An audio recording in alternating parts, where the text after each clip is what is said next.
Փառք Աստծուն սիրելիներ, փառք Տիրոջ այսօրվա համար, շնորհակալություն Աստծուն, որ Աստված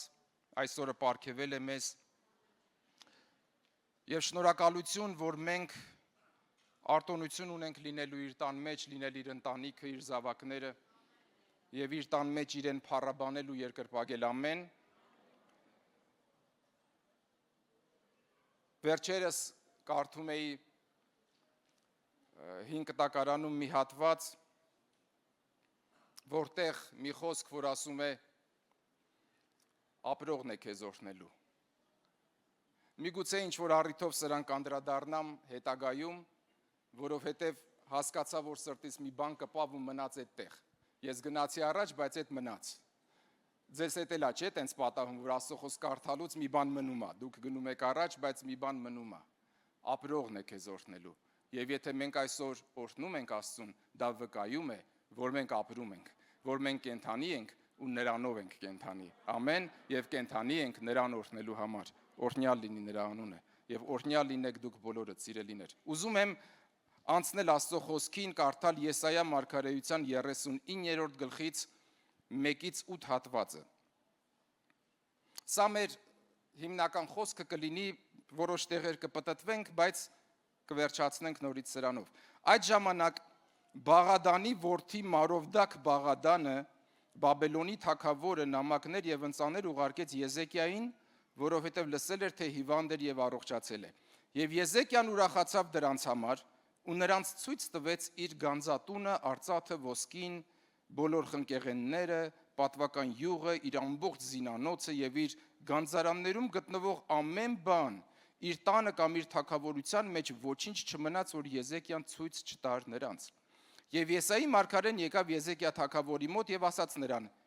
«Ինչ են ասում այս մարդիկ եւ որտեղից են եկել քեզ մոտ»։ Եվ Եզեկիան պատասխանեց. «Հեռու երկրից, Բաբելոնից են եկել ինձ մոտ»։ Եվ նա էլ ասաց. «Ինչ տեսան քո տան մեջ»։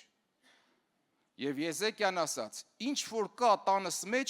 բոլորը տեսան, գանձարանումս ոչ մի բան չմնաց, որ ցույց տված չլինեմ»։ Եվ Եսայան ասաց Եզեկիային. «Լսիր զորած Տիրոջ խոսքը։ Ահա օրեր կգան, որ ինչ որ կա քո տան մեջ եւ ինչ գանձեր քո հայրերը հավաքել են մինչեւ այսօր, պիտի տարվեն Բաբելոն եւ ոչինչ չի մնալու, ասում է Տերը։ Եվ քո ունեցած որդիներին, որոնց դու ես ծնել, կտանեն ու Բաբելոնի թագավորի պալատում նրանք ներքինիներ կլինեն»։ Եվ Եզեկիան Եսայային ասաց. «Տիրոջ խոսքը, որ դու ասացիր, բարի է, նաեւ ասաց, քանի որ իմ օրերին խաղաղություն եւ ապահովություն պիտի լինի»։ Զարմանալի մի հատված, զարմանալի արձագանք։ Ամեն դեպքում այսօրվա պատգամը վերնագրել եմ Եսայա մարգարեի տված հարցով. «Ինչ տեսան քո տան մեջ»։ Ինչ տեսան քո տան մեջ։ Ամեն։ Մինչ այստեղ հասնելը, մինչ անդրադառնալը, ինչ որ դասեր վերցնելը, նախ ուզում եմ հիշեցնել, թե ով էր Եզեկիան։ 1-2 ամիս առաջ ես Եզեկիայի մասին խոսել եմ այստեղ,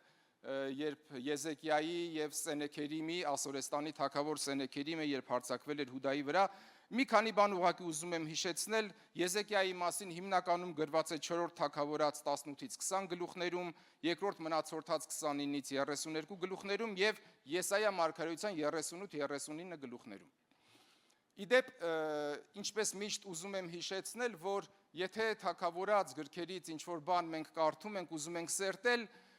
անպայման պետքա դրան զուգահեռ նայենք մնացորդած գրքերը եւ զուգահեռ նայենք որոշ մարգարեություններ այդ ժամանակներում, տվյալ թագավորի ժամանակներում գործած մարգարեի մարգարեության մեջ, որոշ անդրադարձ, որպեսզի մենք ամբողջական պատկերն ունենանք։ Ես այսօր կաշխատեմ երկար հատվածներ չկարդալ, բայց ես մեջ կբերեմ այդ 3 հատվածները, որ ես դրել եմ իրար կողք, որ ես համապատասխանեցրել եմ, համեմատել եմ եւ այն դասերը, որ ստացել եմ, կփորձեմ փոխանցել ձեզ։ Ամեն։ Ով էր Եզեկիան։ Ուզում եմ հիշեցնել, որ Եզեկիան կռապաշտ Աքազ թագավորի որդին էր։ Ափսոս, որ թեկուզ որ Աքազն էլ աստվածապաշտ թագավորի որդի էր։ Ուրեմն պապն աստվածապաշտ էր, հայրը կռապաշտ էր, թորը նորից աստվածապաշտ էր։ Աքազը, որ ամեն տեղ բարձրավանդակներ էր սարքել, կռատներ էր սարքել, Իսրայելում նույնիսկ Աստծո տան մեջ բերել աստարովթի բահաղի կուրքեր էր դրել, բոլոր քահանաներին դուրս էր հանել տաճարից, տաճարի դռները փակել էր գավիթում եւ այլնում, ամեն տեղ կուրքեր էր դրել եւ կուրքերի էր պաշտում։ Նույնիսկ Ասորեստանի, եթե կհիշեք, Թիգլաթ Պալասար թագավորի համար արձան էր կանգնեցրել Աստծո տան գավիթում։ Նույնիսկ Աստծո տան դուռն էր փոխել, Թիգլաթ Պալասարի ճաշակով էր սարքել նրա համար։ Բայց Եզեկիան, ահա այս կռապաշտ Աքազի աստվածապաշտ որդին էր, որ 25 տարեկանում դարձավ թագավոր, եւ նա աստվածապաշտ էր եւ նա բացեց եւ վերանորոգեց Աստծո տաճարը, Աստծո տաճարի դռները վերանորոգեց եւ պատեց ոսկիով, նա հավաքեց ամբողջ Իսրայելում փախած եւ թաքնված բոլոր քահանաներին, եղևտացիներին հավաքեց ամեն տեղից, նրանց մաքրվելու, սրբվելու, վերականգնվելու մի ընթացքով անցկացրեց, քաջալերեց բոլորին, նրանք բոլորը հավաքվեցին, Տիրոջ տունը մաքրեցին, 8 օր Տիրոջ տունը մաքրեցին, նոր վերջացրեցին։ Եզեկիան հավաքեց ամբողջ Հուդան եւ ամբողջ Իսրայելը եւ 7 օր դրանից հետո Զատկի, այսինքն ավելի ճիշտ Փեսախի տոնը, մեզ ավելի հայտնի է Զատիկը, հա, մեր Աստվածաշնչերում այդպես է գրված։ Զատկի տոնը կատարեցին, Փեսախի տոնը կատարեցին 7 օր, եւ եթե կարդաք այդ հատվածները, թե որքան հազարներով խոյեր, արջառներ, ոչխարներ, գառներ եւ ինչեր ողջակիզեցին ու զոհաբերեցին Աստծո համար, որի համար գրված էր, որ այդպիսի տոնակատարություն երբևէ չէր եղել Դավթի ժամանակներից ի վեր։ Եզեկիայի համար գրված է, որ նա փշրեց ու ոչնչացրեց բոլոր կուրքերը, բոլոր բագինները, որ իր նախնիները պաշտել էին Հուդայի բոլոր քաղաքներում։ Նա նույնիսկ Մովսեսի շինած պղնձե օձը, հիշում եք, պղնձե օձ կար, որ Աստված պատվիրել էր Մովսեսին, որ նա սարքի եւ ամեն նրան նայողը պիտի ժանտախտից բժշկվեր եւ հարվածներից, օծերի հարվածներից, կծածից բժշկվեր։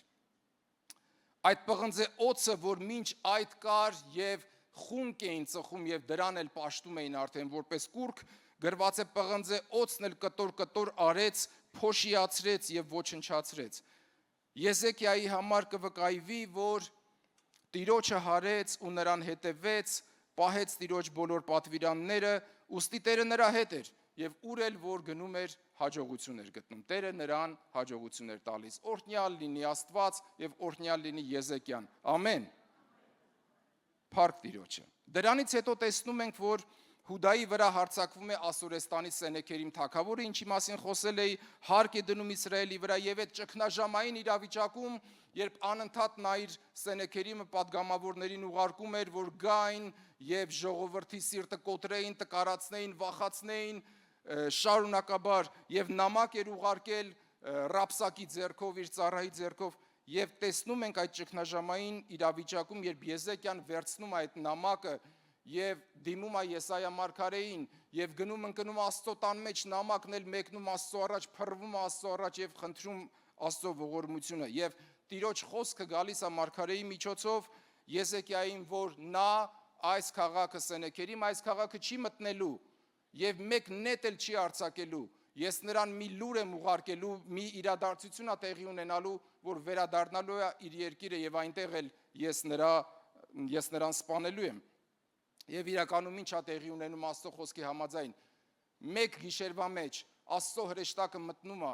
Ասորեստանի զորքի մեջ եւ 185,000 զորքին ոչնչացնում եւ Սենեքերիմը արթնանալով տեսնելով, որ ամբողջ զորքը ոչնչացած է, վերադառնում է իր մայրաքաղաքը Նինվե եւ այնտեղ իր կուրքի տանը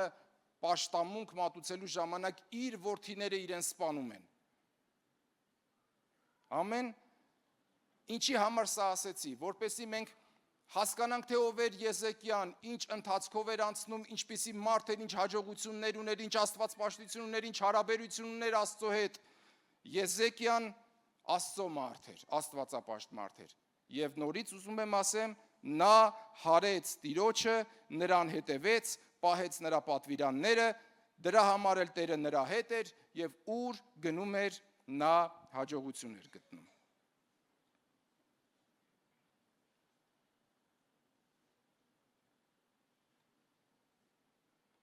Փառք Աստծուն։ Ուզում եմ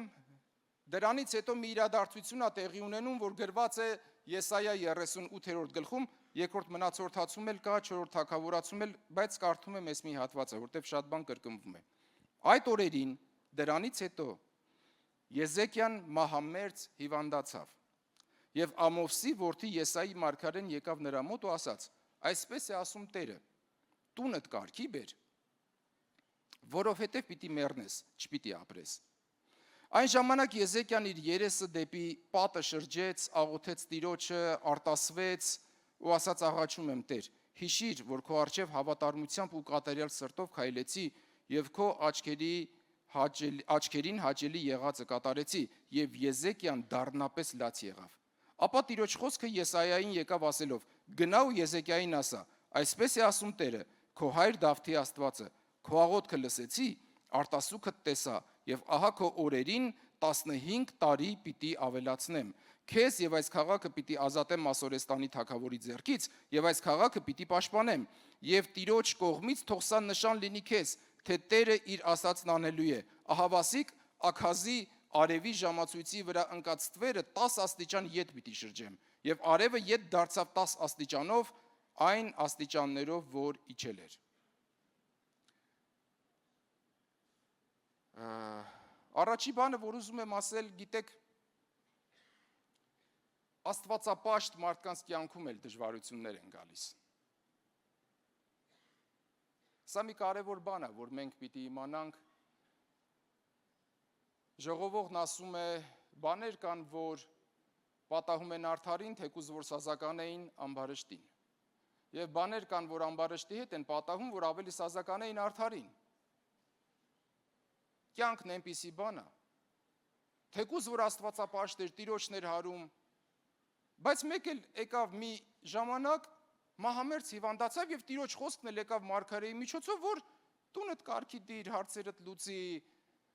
կտակ ունես, կտակը տարա, ինչ ունես անելու, արա, որովհետև ժամանակն է եկել։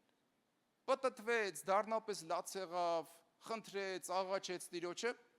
ճանապարհի կեսին, մյուս հատվածներում գրված է Եսայան դեռ շատ չէր հեռացել, Տերն ասեց հետ դառի։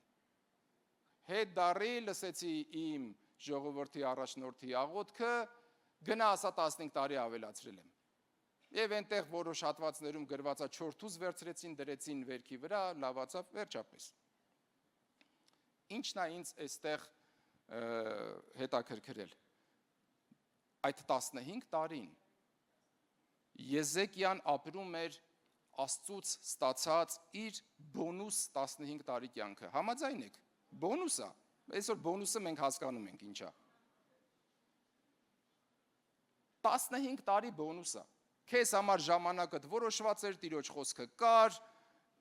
Տիրոջից անկախ չէր, այտենց չէր, որ թշնամին ինչ-որ բաներ արել, Տերն էլ տեղյակ չէր, Տերը ուղարկել ասել էր ժամանակն է։ 15 տարի բոնուս է։ Ես մի բան եմ հասկանում, այդ կյանքը, այդ բոնուսը պետք էր ապրել Աստծո հետ եւ Աստծո համար։ Ամեն։ Աստծո հետ ու Աստծո համար։ Սիրելիներ, Աստված Քրիստոսով յուրաքանչյուրիս բոնուս կյանք է տվել։ Համաձայն եք։ Բոլորիս, մենք հիմա բոլորս ապրում ենք Աստծո տված բոնուսը։ Այն կյանքը, որ Աստված մեզ տվել է, այն հավիտենական կյանքը, այն արդարությունը, իր արքայության մեջ լինելը, իր ընտանիքի անդամ լինելը, սա Աստծո բոնուսն է, սա Աստծո նվերն է, որ Աստված տվել է մեզ։ Եվ այն, ինչ Աստված տվել է, մենք պետք է ապրենք իր հետ եւ իր համար։ Ամեն։ Ցավոք սրտի մյուս հատվածներից ես կկարդամ, մասնավորապես երկրորդ մնացորդացում, որ ափսոս, որ Եզեկիան փորձվեց եւ թերի գտնվեց։ Այնինչ այդ լրացուցիչ ավելացված 15 տարում էր, որ անմնացորդ Աստծո հետ պիտի ապրեր։ Այնինչ դրանից առաջ ավելի լավ էր Աստծո հետ, քան դրանից հետո։ Քիչ հետո մի հատված կկարդամ։ Սիրելիներ, երկրորդ Կորինթացիների 5-րդ գլուխ 14-15 խոսքն ասում է, որ Քրիստոսի սերը ստիպում է մեզ, Քրիստոսի սերը այնքան է լցրել մեզ, այնքան է մեզ իրենով արել, եւ որ այդ սերը մեզ մղում է այնպես մտածելու, որ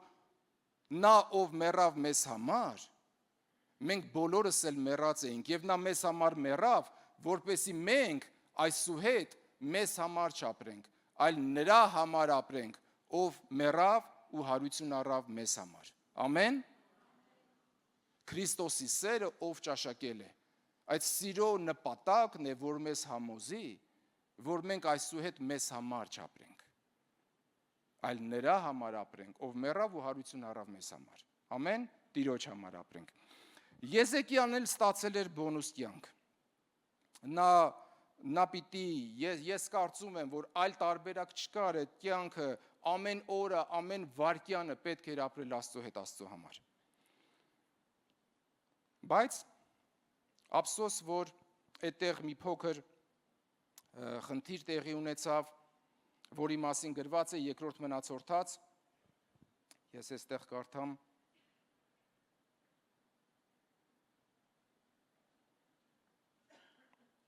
երկրորդ մնացորդաց 32-րդ գլուխ,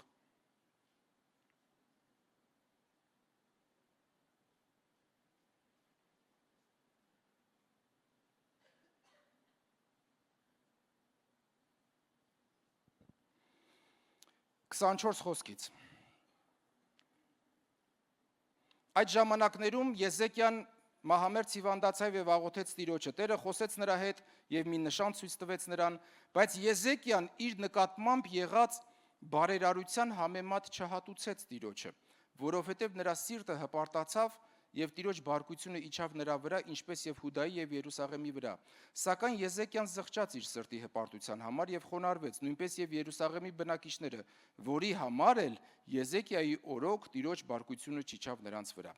Եզեկիան շատ մեծ հարստություն եւ փառք ունեցավ եւ իր համար գանձարաններ շինեց, արծաթի, ոսկու, թանկարժեք քարերի, խնկեղենի, ասպարների եւ ամեն տեսակ ցանկալի անոթների համար, շտեմարաններ ցորենի, գինու եւ յուղի բերքերի համար, ախորներ ամեն տեսակ անասունների համար եւ փարախներ հոտերի համար։ Նա իր համար քաղաքներ կառուցեց եւ շատ ոչխարներ ու արջառներ ունեցավ, որովհետեւ Աստված նրան չափազանց շատ ստացվածք էր տվել։ Այս Եզեկիան փակեց Գեհոնի վերին ջրանցքը եւ ջրի ընթացքը ուղեց դեպի Դավթի քաղաքի արևմտյան ցածրադիր կողմը։ Եզեկիան հաջողություն ունեցավ իր բոլոր գործերում։ Այսպես, երբ Բաբելոնի իշխանները դեսպաններ էին ուղարկել նրա մոտ հարցնելու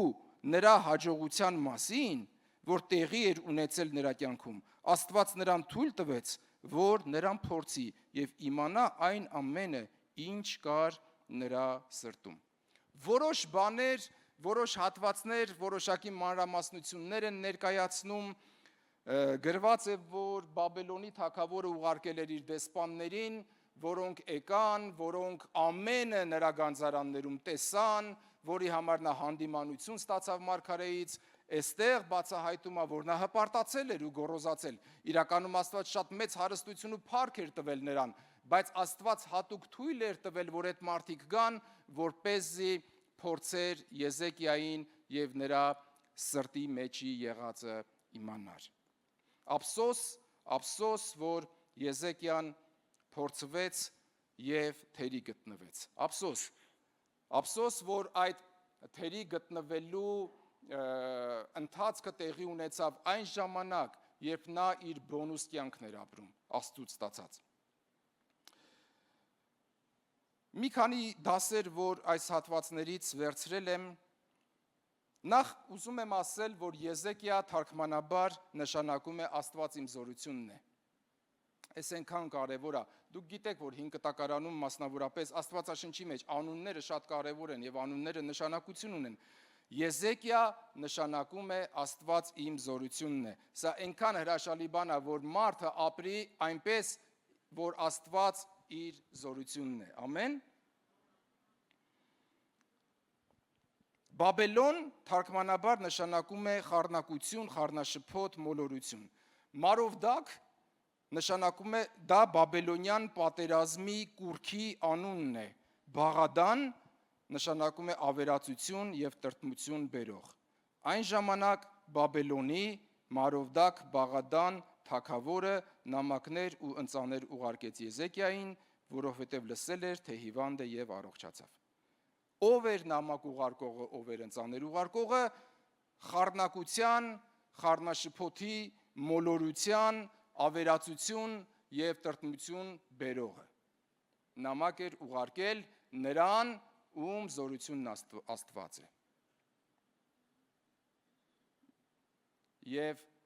ոչինչ, որ ավերածություն, տրտմություն եւ մոլորություն բերողը նամակներ, ընծաններ եւ ինչ որ բան կցուցաբերի,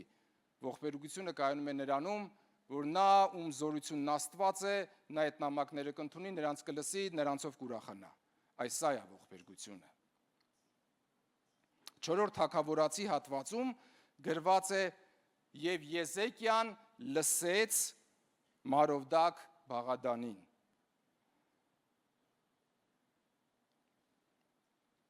Եսայա մարգարեն ասում է. Եզեկիան ուրախացավ այդ նամակների ու ընծաների համար եւ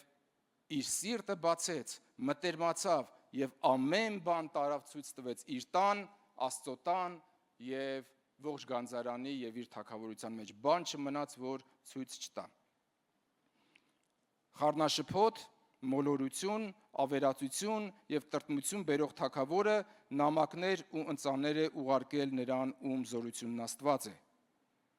Բայց Եզեկիան մի քանի սխալներ արեց։ Մի քանի բան, որ ես տեսա այստեղ, առաջի բանը Եզեկիան լսեց Մարովդակ Բաղադանին։ Դա գրված է 4 թագավորաց 20-ի 13-ում։ Եզեկիան լսեց նրան։ Եսայա 39:2-ում գրված է. Եզեկիան ուրախացավ նրա նամակներով, ընծաներով, եւ Եզեկիան այնքան մտերմացավ, որ ցուցադրեց ամեն գաղտնի բան։ Մի քանի դասեր, որ ուզում եմ այս հատվածից վերցնենք ու գնանք առաջ։ Դաս առաջին. ում ենք մենք լսում եւ ինչ ենք մենք լսում։ Ամեն։ Հովհաննես ավետարան 5-րդ գլխի 24 խոսքն ասում է. այդ հատվածում Տեր Հիսուսն ասում է. ով լսում է իմ խոսքը եւ հավատում ինձ ուղարկողին, նա հավիտենական կյանք ունի եւ երբեք դատապարտության տակ չի մտնի։ Հովհաննես ավետարան 8-րդ գլուխ 47 խոսքը. ով Աստծուց է, Աստծո խոսքը լսում է։ Ամեն։ Դուք Աստծուց եք։ Աշակերտներին էր ասում, իսկ իրեն լսող ժողովրդին ասում էր, դուք Աստծուց չեք, դրա համար էլ ինձ չեք լսում։ Ով Աստծուց է, նա իմ խոսքերը, Աստծո խոսքերը լսում է։ Եբրայեցիների 2-րդ գլխի առաջի խոսքն ասում է, մենք պետք է շատ լուրջ զգուշությամբ ուշադրություն դարձնենք մեր լսածներին, որ չթերանանք։ Սիրելիներ, գիտեք, այսօր շատ բաներ կան լսելու։ Այսօր շատերն են խոսում, ափսոս ես այնքան չէի ուզենա այս միտքը ասել։ Այնքան կփափագեի, որ սրա առիթը չլինի, որ ասեմ։ Ես զգուշանում եմ, բաներ կա, զգուշանում եմ ասել, բայց ափսոս ես ստիպված եմ սա ասել։ Այսօր այնքան բան են խոսում, այնքան շատ բան են խոսում, այսօր այնքան շատ մարդ է խոսում, ու այնքան շատ բան է խոսում, ու այնքան բան է լսվում, որ մենք պետք է շատ զգույշ լինենք եւ ուշադիր լինենք, թե ում ենք լսում եւ ինչ ենք լսում։ Երբեմն առաջ ժամանակ կար, որ մենք ջանք պիտի անեինք, որպեսզի ինչ որ բան կամ ինչ որ մեկին լսեինք։ Այսօր դու ջանք չես անում, ով ասես գալիս է քո տուն, ով ասես գալիս է քո կյանք, քո հեռախոսի, քո պլանշետի, քո համակարգչի ամեն բան, քո սոցցանցերով, ով ասես գալիս է, ինչ ասես խոսում է։ Ոմանց դեմը կարող ես առնել, ոմանց դեմը չես կարող առնել։ Ստեղ ամբողջ հարցը մնում է ում լսել, ում չլսել։ Որոշումը, ընտրությունը մերն է։ Սիրելիներ, զգուշություն արեք, ում եք լսում եւ ինչ եք լսում։ Որովհետեւ այն ամենը, ինչ մենք լսում ենք, դա ազդեցություն եւ հետևանք է թողնում մեզ վրա եւ մեր կյանքի վրա։ Ուզենք թե չուզենք։ Ուզենք թե չուզենք։ Մարդու կառուցվածքը այդպիսին է, հավատքը լսելուց է Տերն ասում էր։ Սխալ հավատքն էլ է լսելուց, սին հավատքն էլ է լսելուց, սնահավատությունն էլ է լսելուց, ամեն բան։ Այնքան կարևոր է մենք ինչ ենք լսում եւ Ում ենք լսում։ Ժամանակներ առաջ ընկերներիցս մեկը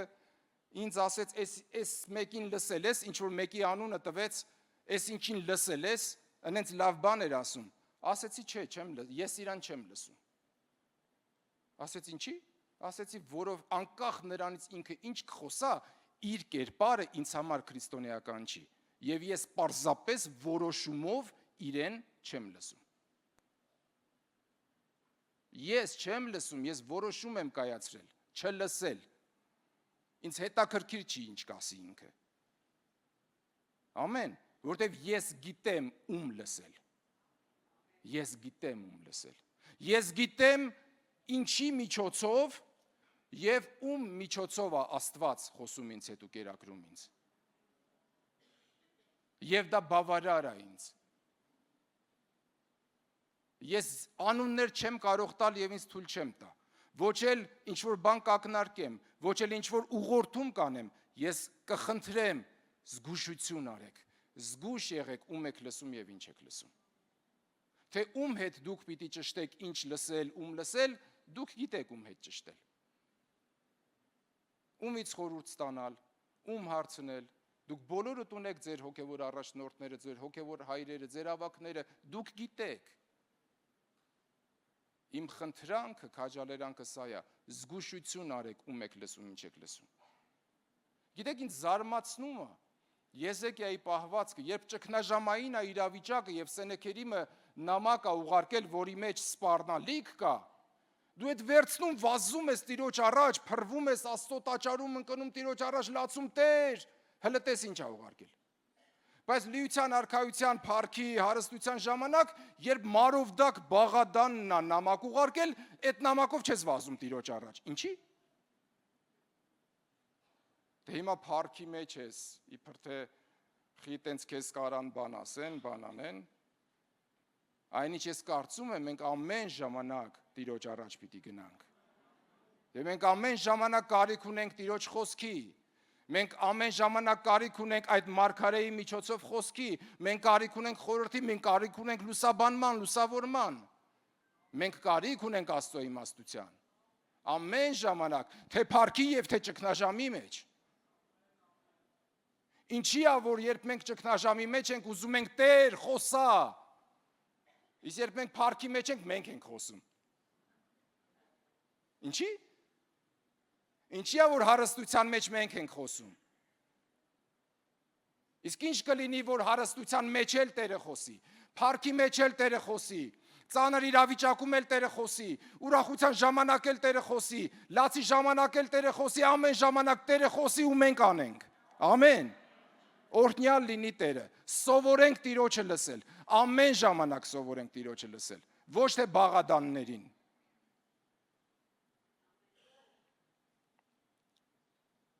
Երկրորդ դասը, որ ես այստեղ ուզում եմ վերցնել եւ կիսվել ձեզ հետ, գրված է Եզեկիան ուրախացավ դրանց համար եւ նրանց ցույց տվեց իր ամենը։ Մի հատ նորից ուզում եմ 38 ներողություն, երկրորդ մնացորդացում կարդալ, թե ինչ էր Աստված տվել իրան։ Եզեկիան շատ մեծ հարստություն եւ փառք ունեցավ, իդեպ այս բժշկվելուց հետո, այն 15 տարվա մեջ, մինչև այդ ինչ կար արդեն թագավոր էր, ինչ արել էր, բարենորոգումները, բարեփոխումները, տաճարը վերականգնել, ամենը, այս ամենից հետո այն ինչ ամեն բանի մեջ Տերն իրան հաջողություն էր տալիս, դրանից հետո, երբ որ բժշկվեց, Եզեկիան շատ մեծ հարստություն ու փառք ունեցավ, իր համար գանձարաններ շինեց, արծաթի, ոսկու, թանկարժեք քարերի, խնկեղենի, ասպարների, ամեն տեսակ ցանկալի անոթների համար, շտեմարաններ շինեց ցորենի, գինու, յուղի բերքերի համար, ախորներ ամեն տեսակ անասունների համար, փարախներ հոտերի համար, իր համար քաղաքներ կառուցեց, շատ ոչխարներ, արջառներ ունեցավ, որովհետև Աստված նրան չափազանց շատ ստացվածք էր տվել։ Ու մեկ էլ հանկարծ այս ամենի մեջ կարա Մարովդակ Բաղադանը իր դեսպանների հետ քեզ մի քանի հատ ընծա ուղարկի եւ դու դրանից ուրախանաս։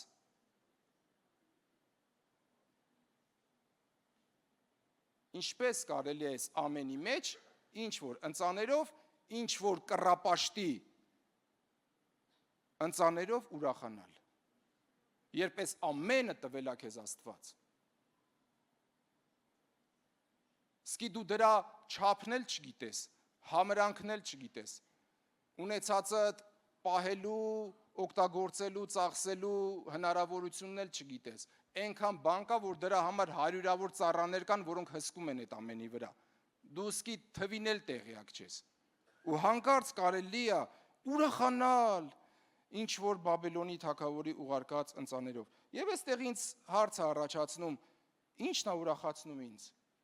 Ընդհանրապես, սիրելի քրիստոնյա, մենք դաս ենք վերցնում, չէ՞ որ Առաջի Կորինթացիս 10-րդ գլխում գրված է ամենը գրվեց մեզ խրատ լինելու համար։ Դուք գիտեք, այս պատմություններին չի համար են գրված որպես հետաքրքիր պատմություն, Աստծո խոսքը հստակ ասում է, այս ամենը գրվեց մեզ խրատ լինելու համար։ Ամեն։ Եվ ես էլ ուզում եմ այդ խրատը վերցնել։ Եվ այսօր կիսվում եմ ձեզ հետ այն նրանով, ինչ որ այս վերջին շրջանում անցել եմ, խորհել եմ, մտածել եմ,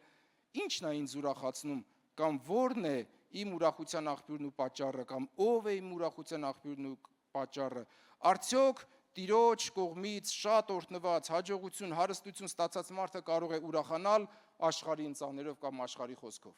Արդյոք ցավալի բան է, ափսոս, եթե այդպես լինի։ Ափսոս։ Ակամայից հիշում եմ Ամբակումի մարգարեության 3-րդ գլխի 18-19 խոսքերը, որի մեջ Ամբակում մարգարեն ասում էր. եթե թզենին չծաղկի, եթե որդատունկի վրա բերք չլինի, եթե ձիթենու պտուղը ձախողվի, արտերը կերակուր չտան, հոտը փարախից պակասի, մսուրներում արջար չլինի, ես իմ Տեր Աստծով պիտի ցնծամ եւ իմ փրկության Աստծով պիտի ուրախանամ, որտեւ Տեր Աստվածն իմ զորությունն է եւ իմ ոտները եղնիկների նման է դարձնում եւ ինձ իմ բարձր տեղերի վրա է պտտեցնում։ Ամեն։ Եթե այդ ամենը չլինի, այնքան հեշտ է ճգնաժամային իրավիճակում, երբ ամեն բան պակասելա, չկա, վտանգավոր է, այդտեղ Տերն է իմ զորությունը, ես Տիրոջով պիտի ցնծամ։ Շատ լավ։ Բայց ես ուզում եմ սա շարունակել ու ասել, եւ եթե հակառակը, Տերը օգնական լինի մեզ, որ եթե թզենին այնքան ծաղկի ու պտուղ տա, որ չիմանանք դրա հետ ինչ անել։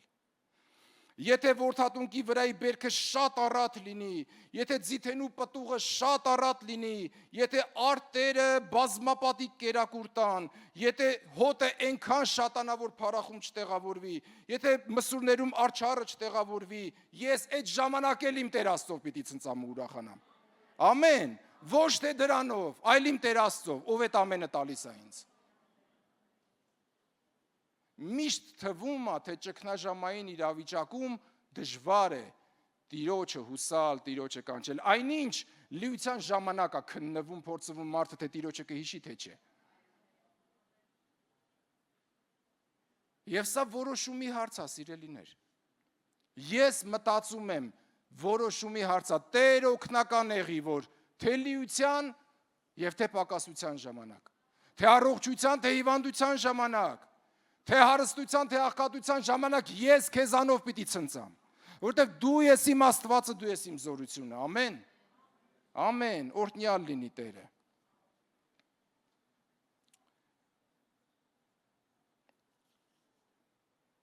Ում հետ է մեր մտերմությունը, հաջորդ միտքը, որ, գիտեք, դու ամեն պատահած մարդու, քո գանձարանը, քո տունը, քո ամբողջ թագավորությունը, քո գաղտնի տեղերը, քո հարստությունը, քո հաշիվները, քո բանկային հաշիվները, դու ամեն պատահական մարդու չես ցույց տա, չես տա այդ ամենը։ Սա մտերմության մասին է խոսում։ Կամ սա լուրջ խաբվածության մասին է խոսում։ Կամ սա մտերմության մասին է խոսում։ Ում է ստանում այդ ամենը ցույց տալիս, ում հետ է քո մտերմությունը։ Առաջի Հովհաննես 2-րդ գլուխ 12 խոսքից եմ ուզում կարդալ։ Գրում եմ ձեզ որդյակներ, որովհետև ձեր մեղքերը ներված են նրա անվան համար։ Գրում եմ ձեզ հայրեր, որովհետև ճանաչեցիք նրան, ով սկզբից է։ Գրում եմ ձեզ երիտասարդներ, որովհետև հաղթեցիք չարին։ Գրում եմ ձեզ մանուկներ, որովհետև ճանաչեցիք հորը։ Գրեցի ձեզ հայրեր, որովհետև ճանաչեցիք նրան, որ սկզբից է, գրեցի ձեզ երիտասարդներ, որովհետև դուք զորավոր եք եւ Աստծո խոսքը բնակվում է ձեր մեջ եւ դուք հաղթեցիք չարին։ Մի սիրեք աշխարհը։ Ես այս վերևի հատվածը հատուկ կարդացի, կասեմ ինչու։ Մի սիրեք աշխարհը։ Ո՞ւմ է ասում մի սիրեք աշխարհը։ Մենակ մանուկներին, մենակ նորադարձներին, մեզ միշտ թվում է նորադարձին, մանուկին, երիտասարդին, որն ավելի հակված է հլա աշխարհի մեջ, այդքան կարող է կապերը չի կտրել։ Ում բոլորին կրկնակի անգամ խոսում է մանուկներ, երիտասարդներ եւ հայրեր, բոլորիդ ասում եմ, մի սիրեք աշխարհը։ Մի սիրեք աշխարհը եւ այն ամենը, ինչ աշխարհի մեջ է։ Եթե մեկը աշխարհը սիրում է, հորսերը նրա մեջ չէ, որովհետեւ այն ամենը, ինչ աշխարհի մեջ է, մարմնի ցանկություն, աչքերի ցանկություն, այս կյանքի ամբարտավանություն հորից չէ, այլ աշխարհից է։ Աշխարհը կանցնի, նրա ցանկությունն էլ կանցնի, բայց Աստծո կամքը կատարողը մնում է հավիտյան։ Ամեն։ Հիմա հարց կառաջանա, բայց ինչի հայրերը կարող են սիրել աշխարհը, կամ այդ երիտասարդները, հոգևոր հասունները, հոգևոր աճած մարդիկ, երկարամյա հավատացյալները ընդհանրապես կարան սիրեն աշխարհը կամ ինչ աշխարհի մեջ, հա։ Ես մի քանի օրինակ եմ ուզում բերել, ինչի Դեմասի համար Դեմասինով է ճանաչում։ Դեմասինով է հանդիպել։ Պողոսի գործակիցներից էր, Տիմոթեոսի, Ղուկասի, Արիստարքոսի, մյուս Մարկոսի եւ այլ ընկերակից, Պողոսի ծառայակից, այնտեղ ամեն պատահական մարդ չէր կարող լինել։ Մենք Դեմասին հանդիպում ենք Կողոսացիների թղթում, երբ Կողոսացիների վերջում ասում է ձեզ բարևում է Ղուկասը, Դեմասը, այսինչ է, ինչ իմ գործակիցները։ Մենք նրան հանդիպում ենք Փիլիմոնի թղթում, որ նորից բարևում է ձեզ Ղուկասը, Դեմասը, մեկ էլ հանկարծ իր վերջին նամակում, 2 Տիմոթեոս 4:10 խոսքում կասի Դեմասը ինձ թողեց աշխարհը սիրեց ու գնաց Թեսաղոնիկե։ Ապշելու բան։ Դեմասը, հալա մի նորադարձ մեկի մասին ասեիր, մի դեռ հոգևոր մանուկ տկար մեկի մասին ասեիր, չէ Դեմասը, որ Պողոսի առաքյալի գործակից էր, զինակից էր, պատահական մարդ չէր։ Դեմասը, չգիտեմ ում նամակով Թեսաղոնիկեում գայթակղվեց, ես չգիտեմ ում ընծաներով Թեսաղոնիկեում գայթակղվեց, ում հետ սիրտը կապվեց կամ ում հետ մտերմացավ, ես չգիտեմ, բայց գիտեմ մի բան, Դեմասը ինձ թողեց, աշխարհը սիրեց ու գնաց Թեսաղոնիկե։ Դեմասը, ինչի Եզեկիան էր նորադարձ, Եզեկիան էր նոր տկար, Եզեկիան Աստծուն չէր ճանաչում, Եզեկիան գիտերով է Աստված, Եզեկիան Աստծո տունը մաքրողն էր, պաշտամունքը վերականգնողներ, Եզեկիան կուրքերին ավիրողն ու ոչնչացնողներ, Եզեկիան Փեսախի տոնը 7 օր կատարողներ, Եզեկիան Տիրոջը աղաղակողներ եւ Տիրոջից բժշկություն ընդունողներ, ամեն փառքը հարստությունը Տիրոջից ստացողներ, Տիրոջ պատվիրաններին հետևողներ, Տիրոջից հաջողություն ստացողներ, Եզեկիան։ Ու մեկ էլ Եզեկիան կուրախանա Մարովդակ Բաղադանի նամակներով, ընծաներով, կասի դե եկեք գնանք իմ տունս, եկեք այնքան բան ձեզ ցույց տամ, ինչ կա տամ ձեր ձեռքը։ Ափսոս։ Հովանես Ավետարան 15-րդ գլուխ 4-ից 7 հատվածն եմ ուզում կարդալ, շատ հանրահայտ հատված։ Մնացեք իմ մեջ եւ ես էլ ձեր մեջ։ Ինչպես որդաճյուղը ինքն իրենից չի կարող պտուղ բերել, եթե որդատունկի հետ միացած չլինի, այնպես էլ դուք չեք կարող, եթե ինձ միացած չլինեք։ Ես եմ որդը եւ դուք ճյուղերը, ով ինձ հետ միացած է, իսկ ես նրա հետ, նա շատ պտուղ է տալիս, որտեվ առանց ինձ ոչինչ չեք կարող անել։ Եթե մեկը իմ մեջ է մնում, իմ մեջ չի մնում, նրան ճյուղի պես դուրս կնետեն եւ նա կչորանա, ապա կհավաքեն, կգցեն կրակը ու կայրվի։ Եթե իմ մեջ մնաք եւ իմ խոսքերն էլ ձեր մեջ մնան, ինչ որ կամենաք, կխնդրեք ու կտրվի ձեզ։ Ամեն։ Եթե իմ մեջ մնաք, սա բոլորիս է վերաբերում, սա պայման է մանուկներին էլ, նորադարձներին էլ, պատանիներին էլ, երիտասարդներին էլ, հայրերին էլ, բոլորին, անկախ տարիքից, անկախ ծառայությունից, անկախ պաշտոնից սիրելիներ, Տեր Հիսուս բոլորիս պատվիրում է մնալ իր մեջ, անկախ դիրքից, պաշտոն, ծառայություն, կոչում, օծությունից, փորձառությունից, մենք մշտապես կարիք ունենք եւ պատվեր ունենք մնալու Տեր Հիսուսի մեջ, նրանից կախված լինելու, նրան նայելու, նրանով սնվելու, նրանով լցվելու, նրա հետ մտերիմ հաղորդակցություն ունենալու եւ նրա առաջ մեր սիրտը բացելու։ Ամեն։ Ամեն։ Տերը օրհնի ձեզ։ Թե ինչու Եզեկիան այսպես պահեց իրան, պատճառը ես կարդացի երկրորդ մնացորդաց 32-րդ գլխում, որտեղ գրված էր, որ Եզեկիան գոռոզացավ, հպարտացավ իր սրտի մեջ։ Ամբողջ խնդիրը ստեղից է սկսում, նա կորցրեց Աստծուն, նա կորցրեց Աստծո ներկայությունը, նա կորցրեց Աստծո այդ մտերմությունը, դրա համար աշխարհը կարողացավ ներթափանցել։ Իդեպ հետաքրքիր մի բան ասեմ, աշխարհը միշտ գալիս է ճիշտ ժամանակին։ Երբ Տեր Հիսուս անապատում փորձության, այդ անապատում 40 օր ծոմ պահելուց հետո քաղցեց, գրված է այդ ժամանակ սատանան մոտեցավ նրան։ Սատանան ծոմի ժամանակ չէր գալիս։ Սատանան Աստծո հետ հաղորդակցության ժամանակ չէր գալիս։ Սատանան կգա, երբ դու արդեն քաղցես զգում։ Սատանան գիտի երբ կգա։ Մարովդակ Բաղադանն էլ գիտի երբ կգա։ Նա գիտի երբ ուղարկի իր նամակները, աշխարհն էլ գիտի երբ քեզ առաջարկ անի։ Աշխարհն էլ գիտի երբ մոտենա քեզ։ Աշխարհը գիտի երբ գայթակղի քեզ։ Գիտի աշխարհը։ Իսկ թե ինչ մենք պիտի իմանանք, այս սա է կարևոր։ Թե մենք երբ ինչպես պիտի հակադրվենք աշխարհին, ինչպես պիտի մերժենք աշխարհին, ինչպես Տեր Հիսուս մերժեց Աստծո խոսքով աշխարհին։ Իսկ ինչն էր խնդիրը, երբ Մարովդակի նամակները չվերցրեցիր ու գնաս այն Եսայի մարգարեի մոտ, որի մոտ Սենեքերիմի նամակով էիր գնացել։ Գնայր այդ մարգարեի մոտ, իրար հետ գնայք Տիրոջ առաջ ընկնեիք ու ասեք, ես ինչ ա Տեր, ինչպես արձագանքել սրան։ Չէ, դե մենք արդեն հասել ենք, թագավորել ենք, արդեն փառավորվել ենք, մենք էլ հարցնելու բան չունենք, մենք այնքան բան գիտենք, գոռոզությունը այստեղ է երևում։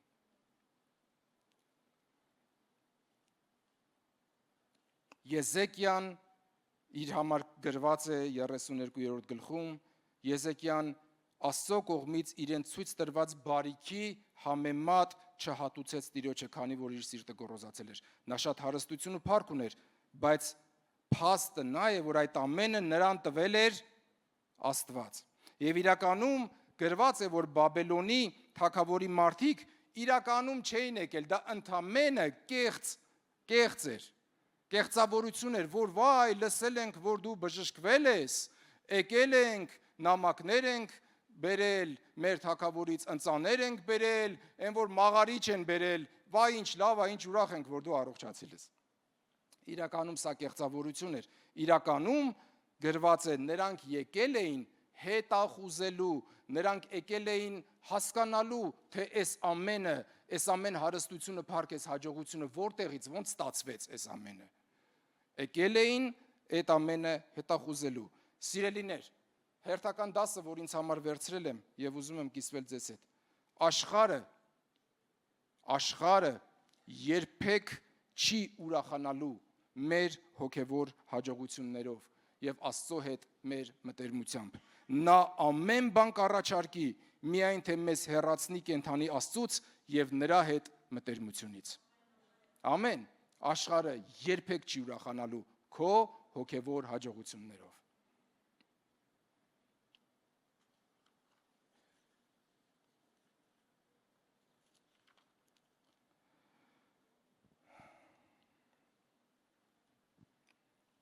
Աստված էր Եզեկիային ոչ միայն լրացուցիչ 15 տարի կյանքը տվել, այլ ամբողջ հարստությունը, փառքը, հաջողությունը։ Եվ Բաբելոնի դեսպաններին տրված ճիշտ պատասխանը պետք է լիներ, որ Տերն է ինձ օրհնել, որ Աստված է այդ ամենը տվել, Աստված է առողջացրել, Աստված է հաջողել, Աստված է հարստացրել, այլ ոչ թե պարծենար եւ հպարտանար, որպես այդ ամենը իր սեփական ձեռքբերում ու հաջողություն։ Հələ արիտ է ձեզ ցույց տամ, թե ինչեր ունեմ։ Կարծես թե իմն է։ Այնինչ Աստծո խոսքը մեզ կասի Առաջի Կորինթացիս 1:31-ում. ով պարծենում է, թող Տիրոջով պարծենա։ Ամեն։ Տերն է ամենը տվել։ Ես պիտի մեռած լինեի։ Տերն է ամենը տվել։ Այ մարդ եկել են, դու տանում ես ամենը ցույց ես տալիս ինչեր ունես, փոխանակ ասելու ես պիտի մեռած լինեի։ Այն հիմա որ ես կամ, այդ բոնուս է։ Աստված արել ես հրաշքը։ Ու որպեսի մի հատ էլ ինձ ապացուցի, թե որ ինքն է արել, Աքազի ժամացույցի սլակ ստվերը 10 աստիճան, այսինքն արեգակը հետ է տվել Աստված, այն ժամանակ քանդակված դուք Տաթևի վանքում էլ կա այդպիսի մի բան, որոշ տաճարներում կա, արևի ժամացույցներ են կոչվում, դիրքը այնպես է սարքած, որ ամեն ժամին ստվերը ընկնում է մի ինչ-որ մի դիրքով ընկնում է և ժամանակին տենց են ժամացույցը որոշել, ժամը որոշել, Աքազն էլ այդպիսի մի ժամացույց ուներ, Տեր ինչպես իմանամ, 4-րդ թագավորացում գրված է այս միտքը, Տեր ինչպես իմանամ, որ դու անելու ես սա, ինչ նշան ես ուզում, որ ցույց տամ, կուզեմ Աքազի ժամացույցը 10 աստիճանով ստվերը հետ դառնա, շատ լավ, մենք հասկանում ենք, որ ստվերը չի հետ դառնում, մենք հասկանում ենք, որ արեգակն է հետ դառնում, ժողովուրդ, չէ, ստվերները իրեն հետ չեն դառնում, դա արեգակն է հետ դառնում, որ ստվերը փոխվում է, Հիմա եկել է Բաղադանի պատգամավորներն են եկել, արեք ցույց տամ ինչեր ունեմ, փոխանակ վկայելու, որ հələ լսեք, տեսեք Աստված ինչա արել իմ կյանքում։ Ինչ եմ ես պատմում, ինչով եմ ես պարծենում, ինչ եմ ես մատնացույց անում, որն է իմ պարծանքի աղբյուրը, ինչն է իմ պարծանքի աղբյուրը, ես մտածելու բան ունեմ, ամեն, սովորելու բան ունենք, ամեն, ամեն, Եզեկիան նրանց ցույց տվեց գանձատունը, արծաթն ու ոսկին, խնկերը, պատվական յուղը, զինանոցը, սպառազինությունը, ամենը գանձարաններում իր տանը իր թագավորության մեջ գրված է բան չմնաց, որ նրանց ցույց չտա։ Սիրելիներ, հերթական դասը, որ վերցրել եմ, բաներ կան մեր կյանքում, որ պատկանում են մեզ ու Աստծուն։ Ապրումներ կան, որ պատկանում են մեզ ու Աստծուն, հարաբերություններ կան, որ պատկանում են մեզ ու Աստծուն, խոսք կա, որ պատկանում է մեզ ու Աստծուն, հասկանում եք, դա ոչ մեկին չի կարելի ցույց տալ, ոչ մեկ իրավունք չունի այնտեղ մտնելու, այնտեղը, որտեղ Աստծո ներկայությունն է, որտեղ Աստծո հարստությունն է, այնտեղ, որտեղ Աստծո օծության յուղն է, այնտեղ ոչ մեկ մտնելու իրավունք չունի, հարաբերություն կա, որ մերն ու Աստծունն է,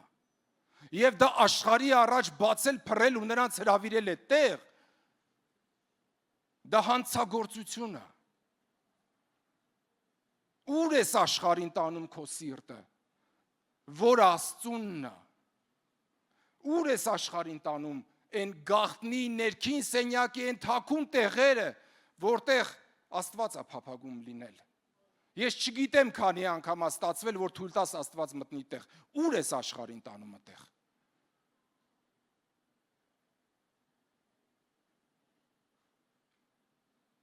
այդ յուղը Աստծո համար է, այդ հարստությունը Աստծո համար է, այն ամեն ինչ Աստված քո կյանքի մեջ բերել է, դա Աստծո համար է, և ինքը պիտի այդտեղ բնակվի, և ինքը այդտեղ պիտի փառավորվի,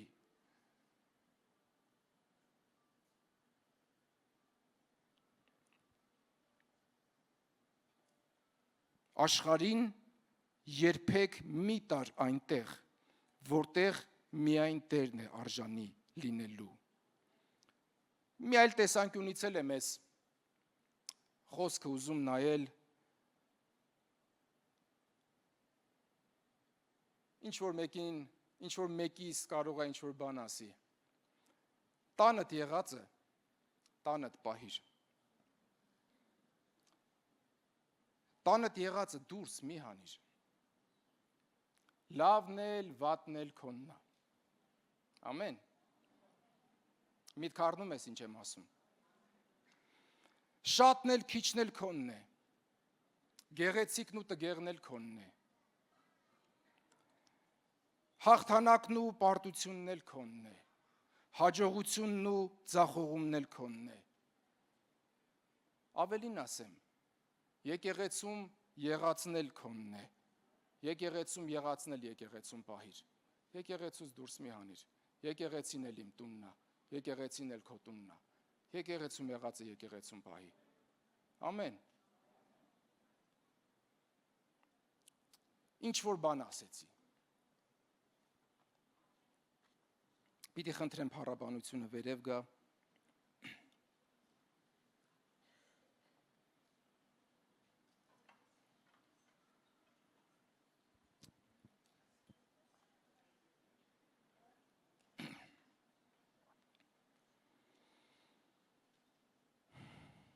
Մարգարեն եկավ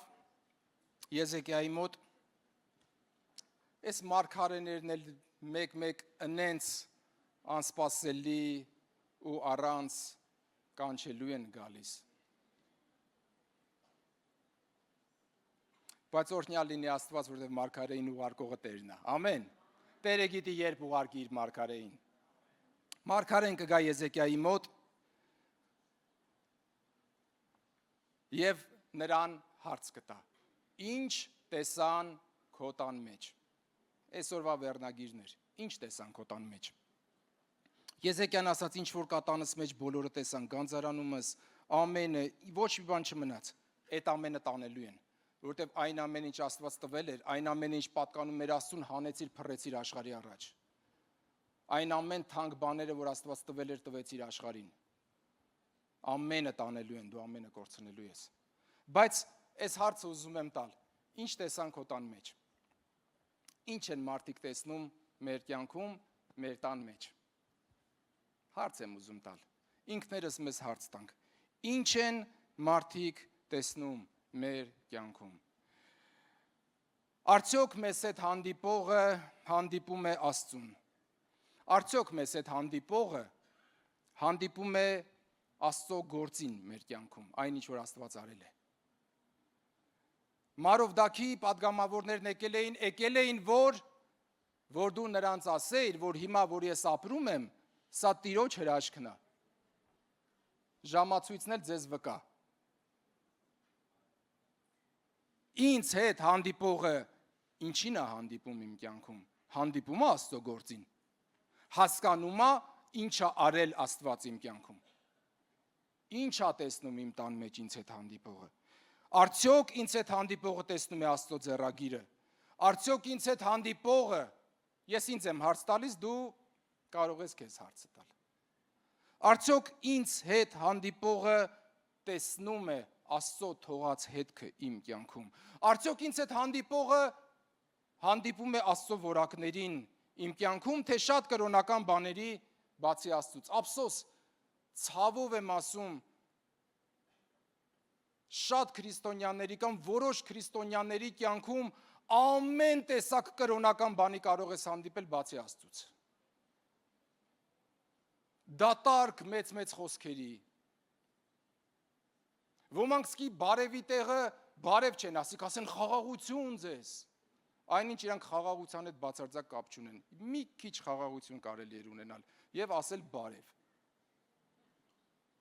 Չէ, խաղաղություն ձեզը վատ բան չի։ Երբ մի քիչ խաղաղություն ունենաս ու դա կիսես մեզ հետ։ Վատ չի։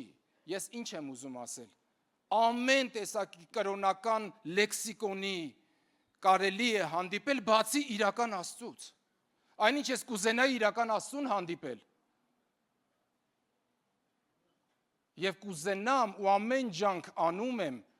որքան որ ինձ մոտ ստացվում է, ես ամեն ջանք անում եմ, որ մարդիկ ինձ հետ հանդիպելուց Աստծուն հանդիպեն։ Իմ կյանքում Աստծուն հանդիպեն։ Իմ կյանքում Աստծո ձեռքը տեսնեն, Աստծո գործը տեսնեն, Աստծո հետքը տեսնեն, Աստծո որակը տեսնեն։ Ես չեմ ուզում մարդիկ իմ որակները տեսնեն։ Ես չեմ ուզում, որովհետև դրանք կխայտառակեն ինձ իմ որակները։ Դրանք անորակություն են, դրանք որակներ չեն։ Ես ուզում եմ մարդիկ Սուրբ Հոգու պտուղները տեսնեն իմ կյանքում։ Ես սրա վրա եմ աշխատում։ Ես ուզում եմ, որ մարդը ինձ հանդիպի, հավատարմություն տեսնի։ Ես ուզում եմ մարդը հեզություն տեսնի, ես ուզում եմ մարդը համբերատարություն տեսնի, մարդը մի քիչ քաղցրություն կամ մի քիչ բարություն տեսնի։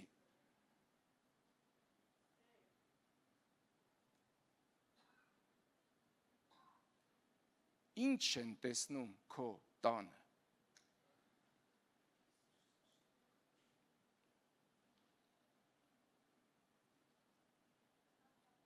Երբ մենք դուրս ենք գալիս եկեղեցուց, քիչ հետո պաշտամունքը կվերջանա։ Մենք դուրս կգանք շատերս մեքենաներով գնալու կամ կանգառում կկանգնենք, կանգառում